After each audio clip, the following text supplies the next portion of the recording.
learn about another voice and culture of Taiwan with We Love Hakka. 现在就让我们一起加入客家风情，大家来讲客家吧。Yo, everyone, it's time to talk about Hakka here on FM 100 ICRT. Hello， 大家好，我係阿邊個 Leo。Hello, 大家好，我係 Josephine. Even though I'm hungry right now, I still want Leo to introduce another Hakka dish, a popular dish, if you will, and make me even hungrier. 虽然我现在都腰，肚子好饿，但是呢，我还是想要听 Leo 来介绍一道客家美食，让我们也可以在家中可以尝试看看。好，今天要介绍这道菜叫做走马鸭。走马灯哦鸭，对，不是灯哦，是鸭。走马鸭，鸭是鸭肉哎。对，就是鸭子哎。Oh, that is one of my favorite meats. 哦，鸭肉是我很喜欢的一个肉。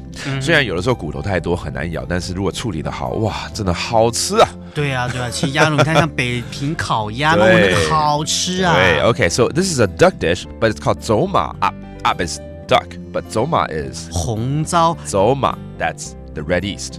走马鸭，红糟鸭 The red rice yeast duck. 好，所以这道菜怎么做呢？好，我们首先要准备鸭子半只 Okay, 半 about 只鸭 half 子 a duck, all right. 然后再糯米 no 米要1斤 Oh, glutinous rice, so about a kilo of that, okay. 然后再准备走马红糟半斤 half a kilo of red yeast. Wow, that's a lot.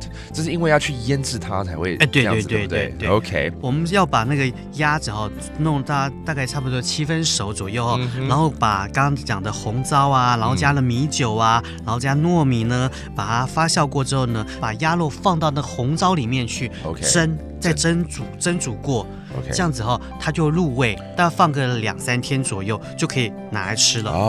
Nice. So very simple. You kind of stir up the duck a little bit until it's kind of medium well, and then you put it into the red yeast, put it into a steamer and steam it for some time, and you got your red yeast duck.